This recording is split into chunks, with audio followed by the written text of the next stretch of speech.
That's right. We're running up and grabbing the bag again today.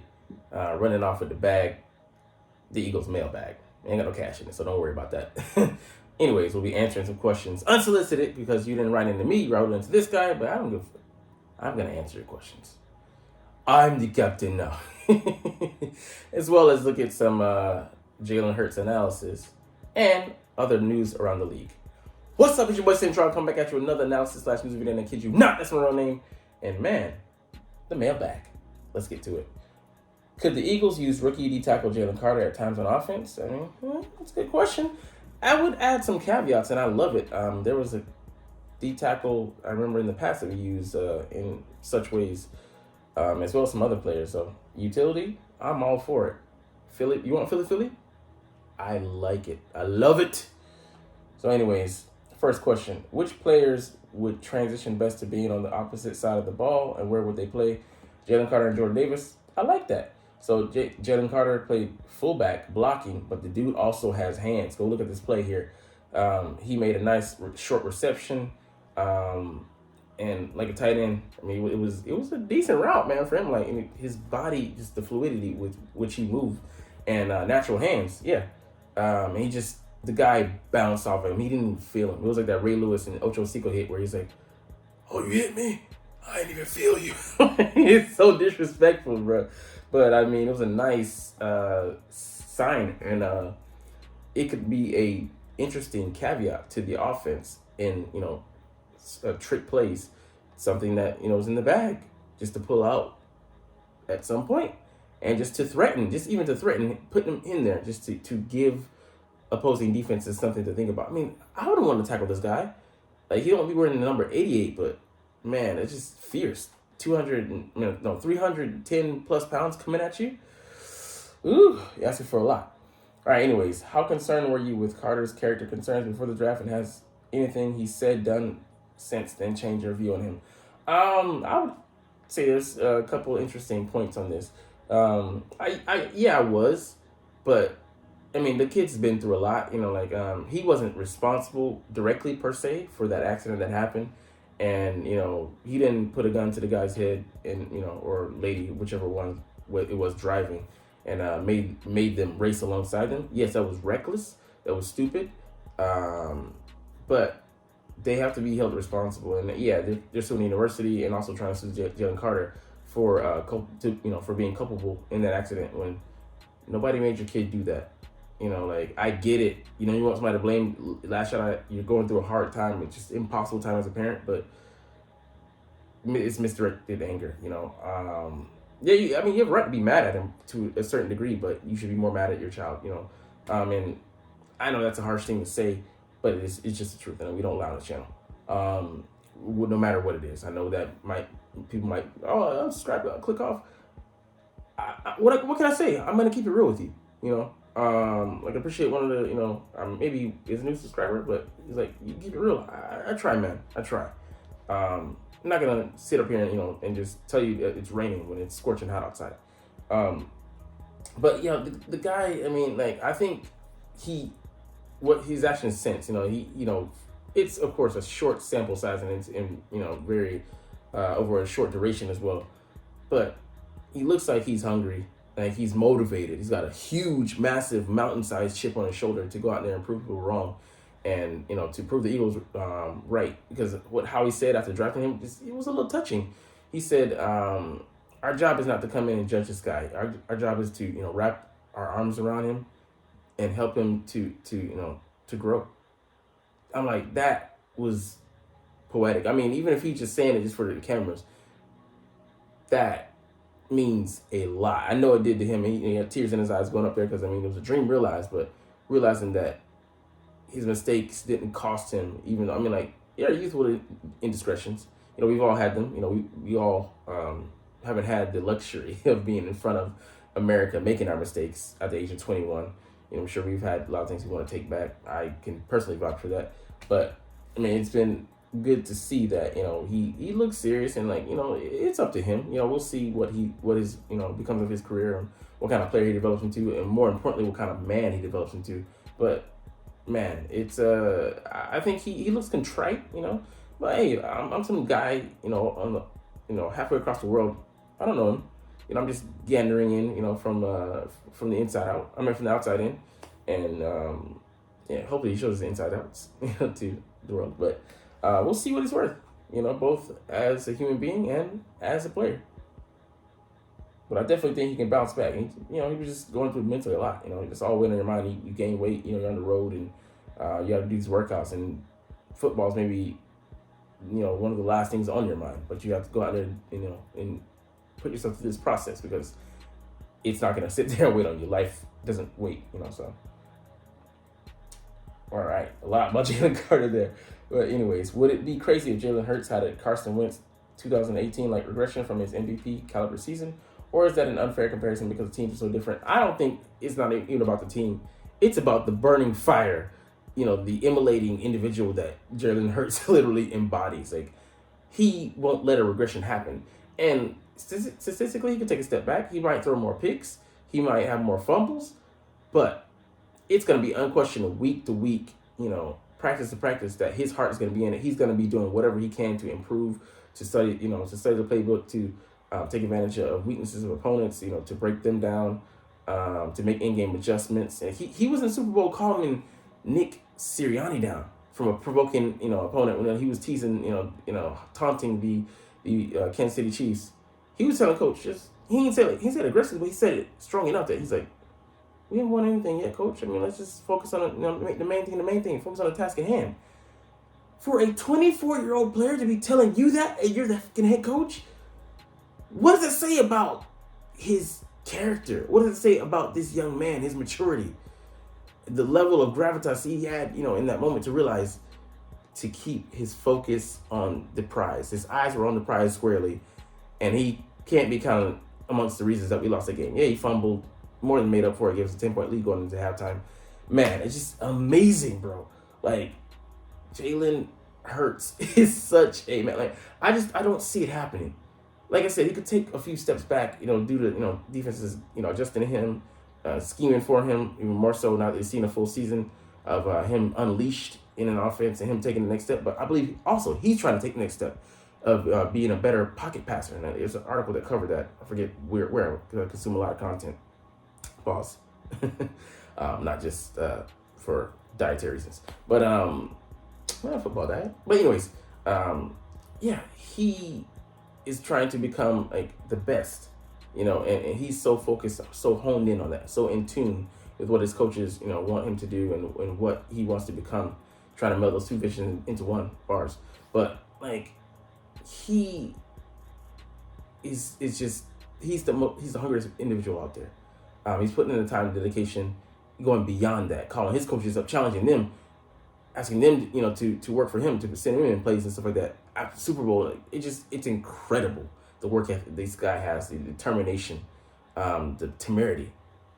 He has a vision clearly of where he wants to get to, and he's hell bent on getting there. So, I don't think Carson Wentz had. I think he just had some sense of entitlement, some sense of I have arrived, and even if he worked hard, he just refused to do certain things and get better in certain things. Because he just thought his way was the best. And like that sense of arrogance, even though it might not have looked like it on the surface, heading in a bad direction, but it, you can't get complacent as a player in any way, shape, or form in any area. And he did, and it can cost him. Now his backup is now the star here, where he was supposed to, lead this team for, a decade and, and change. But, the guard has changed. But yeah, Jalen's the guy. He's the guy that teammates, guys across the league, his peers want to come and play with. Carson Wentz, you didn't see that really. I mean, they may be okay, looking at his talent purely. They're looking at Jalen Hurts, his heart, his leadership, his mind, his IQ, his intangibles. I mean, even before he became the leader, he was you could see the fire within him burning. This guy is going to make it because he's so damn determined. But he was sitting back and letting Carson lead by choice, not choosing not to be a distraction, but really, it was always kind of destined to be. If you could see that, I mean, I wasn't that close to the team, of course, but reports came out and it makes sense. All right. Any chance Keely Ringo ends up as a kick returner, 4.26 40 speed, showed some return skills as a cornerback, but never returned kicks in college. I just don't think he has like the lateral um, ingenuity, like the ideation, like the creativity to be a effective kick returner. Something like it's got a lot guys that are either learn along the way or like they're born with just like skills like as a shifty wide receiver or as a shifty running back. Or guys that play different positions. I'm sure he did, but he just doesn't have like he has that straight line speed. So I don't see him seriously being able to return kicks at this level, unless you just give him a straight tunnel. And Devin, think about the greats, Devin Hester, X in Kansas City. They had lateral moves, man, and I just don't see it with this guy. All right, how much credit do you give Nick Sirianni's less intense practice than the Eagles' lack of injuries over the past 2 seasons? I do give it a fair share of credit because you don't need to grind players to a pulp for them, like in the old school days, for them to get it. Like light practices, I think that that was rightly the future. They made a smart move there, reducing the intensity of practices and like the hitting. Yeah, I mean, like guys. Still, I mean, the old school head coaches like Andy Reid, they still want guys to to bang heads. But I mean, you don't need to. I would think more so you need to work on your technique and fine tune the details and like working at your position. So get your skills up to the level where you're supremely gifted at making 8 out of 10 tackles 80% of the time or whatever. But then working on the fine like the other skills like your agility, if you're a linebacker, working on breaking down in space, and then you're getting on your back pedal, things that'll make you great and like make linebackers great. Taking the best of Ray Lewis, taking the best of Brian Urlacher, taking the best of Mike Singletary, and making those skills your own. So being the best at your your position, and then the skills extra the extraneous skills are like the cones, whatever, the charts, those fake pentagons. Working on those other skills, and also working on your craft. What makes a great linebacker? All right, what's the top 5 traits? And then film study, pouring over it, being able to diagnose, and so there's so many intangibles you can have. That being said, I think that them being able to be fresh over the course of, because it's a long season, especially if you're competing for Super Bowls. Like the New England Patriots, they had some of the most arduous seasons back to back to back because they were competing for championships like pretty much every year. And I don't know how they did it, if they had to reduce practice or whatever, but Bill Belichick has hit his formula. But just for Nick Sirianni, I think that's his way. And you go with what works. And so far we're like 2-0, they say, to week 1. And hey, if it's not faltering, don't knock it. You know what I'm saying? If it's working, don't knock it. So I mean, people were ready to beat him to put saying that you're gonna be a soft team or whatever. There's many ways to do things. What I take away from Chip Kelly, the way he ran the organization, he brought in some innovative ideas and some things that teams copied, and some of the ideas may have burned out or had been short-lived trends. But that being said, they were worth mimicking at the time. They were worth copying. He was a man worth paying attention to because he brought that innovative ideation to the NFL, and people couldn't help but pay attention.